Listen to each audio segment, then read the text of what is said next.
Good morning everyone. BA प्रथम वर्ष के विद्यार्थियों, आज हम पेपर प्रथम का टॉपिक वैदिक धर्म आज हम पढ़ेंगे। वैदिक जो पीरियड था वह कहा जाए तो ऋग्वेद, सामवेद, यजुर्वेद, अथर्ववेद,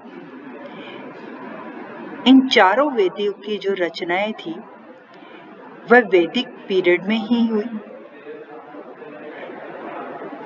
वैदिक धर्म को समझने से पहले हम वैदिक काल को समझते हैं।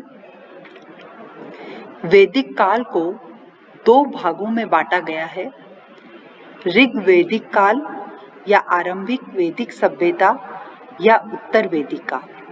ऋग्वैदिक काल यानी इस काल में ऋग्वेद की रचना हुई जिसमें 1028 सूक्त हैं, जबकि सामवेद, यजुर्वेद और अथर्ववेद की रचना उत्तर वैदिक काल में हुई।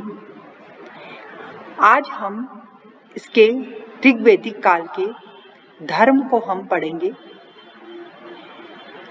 ऋग्वैदिक काल का जो धार्मिक जीवन था वह धार्मिक विश्वासों के साथ साथ आर्य संस्कृति का भी चित्रण करता है। ऋग्वैदिक काल के जो आर्य थे उन्होंने प्राकृतिक शक्तियों को मानवीय स्वरूप प्रदान किया, या कह सकते हैं कि प्राकृतिक शक्तियों का उन्होंने देवीयकरण कर दिया। प्रकृति की हर क्रिया को वह बड़े आश्चर्य से देखते थे। जैसे आकाश में अगर बिजली की गर्जना हुई तो उन्होंने आकाश को ही देवता मान लिया। बारिश हो रही है तो उन्होंने इंद्र को अपना देवता मान लिया। तो इस प्रकार प्राकृतिक शक्तियों के देवीकरण में ऋग्वैदिक आर्यों ने इसको महत्व दिया और प्रकृति की शक्तियों को उन्होंने देवता मान लिया। दूसरा हम पॉइंट लेते हैं बहुदेववाद। ऋग्वैदिक आर्य मूलतः प्रकृति के उपासक थे और बहुदेववादी थे। जिन प्राकृतिक शक्तियों से उन्हें जीवन शक्ति और मानसिक प्रेरणा मिली थी उन्हें आर्यों ने देवता के रूप में स्वीकार कर लिया। उन्होंने देवताओं की कल्पना मनुष्य को सुख पहुंचाने वाली शक्ति तथा दयालु के रूप में की थी। इन्होंने आकाश यानी धोस, पृथ्वी आदि की पूजा करी। उनका मानना था कि मानव जीवन यापन इन्हीं दोनों की अनुकंपा से ही संपन्न है। आकाश देवता को उन्होंने वरुण नाम भी डाला। ऋग्वेद में वरुण के दो उल्लेख मिलते हैं, एक है सुख समृद्धि देने वाला और दूसरा है विनाश तथा अभिशाप करने वाला। इस प्रकार ऋग्वैदिक काल के आर्य पूजा, प्रार्थना आदि में विश्वास करते थे। इसी से भक्ति के सिद्धांतों का भी उदय हुआ। वरुण के साथ ही मित्र की पूजा की जाती थी। आर्यों ने बहिर्जगत के प्रकाश का मानवीकरण करके उसे मित्र का नाम दिया। सूर्य के व्यापक रूप को उन्होंने सवित्र नाम दिया। सूर्य की पूजा होती थी। इसी प्रकार अग्नि की पूजा होती थी। आर्य लोग सोमरस के प्रेमी, अतः सोम को भी उन्होंने देवता मान लिया। आंधी, तूफान और वर्षा के देवता के रूप में उन्होंने इंद्र को माना और उसे सर्वाधिक शक्तिशाली देवता माना। उसे आकाश, अंतरिक्ष और पृथ्वी से भी अधिक बड़ा माना गया। ऋग्वेद में इंद्र की प्रार्थना की लगभग 250 ऋचाएं मिली है। उपयुक्त देवताओं के अलावा ऋग्वेद में मरुत, वात, पर्जन्य, अश्विन, यम, रुद्र, भूषण आदि देवताओं का भी उल्लेख है।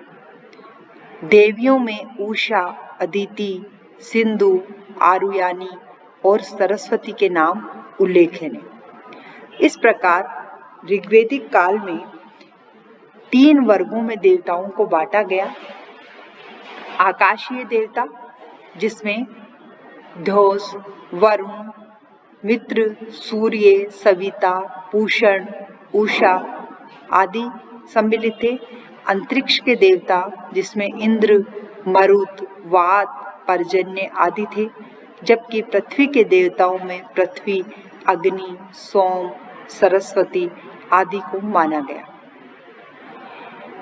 देवताओं के मानवीकरण की जहाँ तक हम बात करते हैं तो कहते हैं कि किसी वस्तु में मानवीय गुणों का आरोप करना ही मानवीकरण कहा जाता है।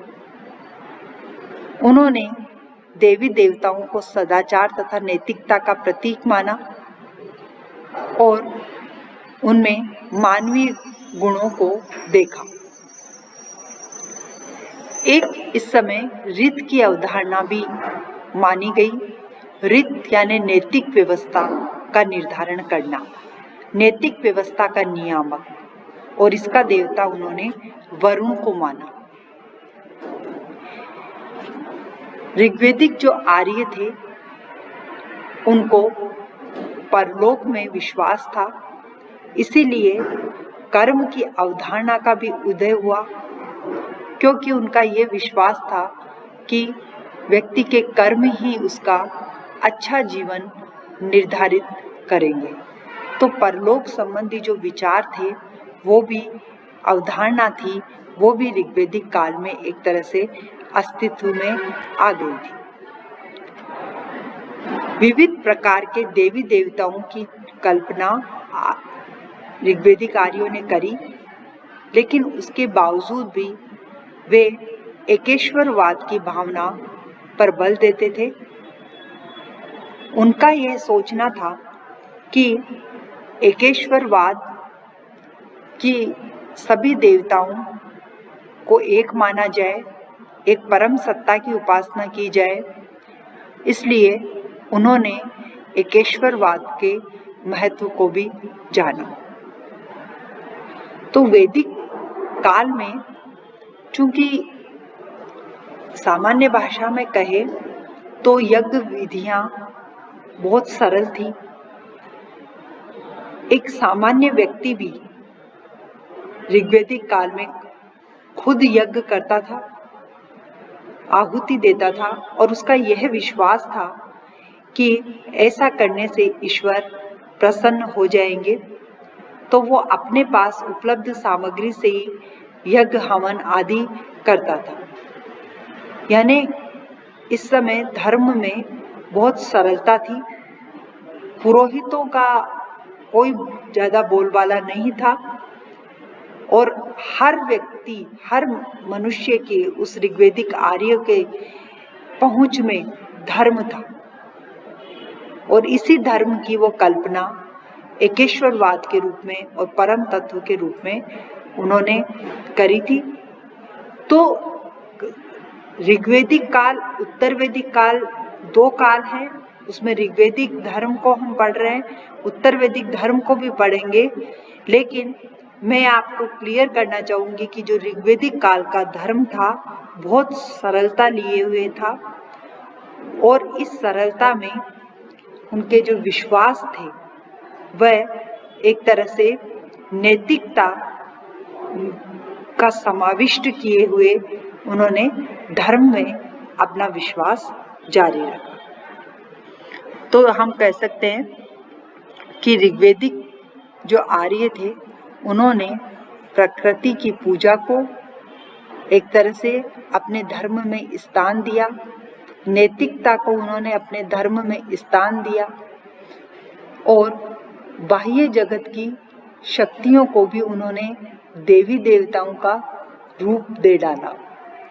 इस समय आसुरी शक्तियों की भी उन्होंने कल्पना करी थी।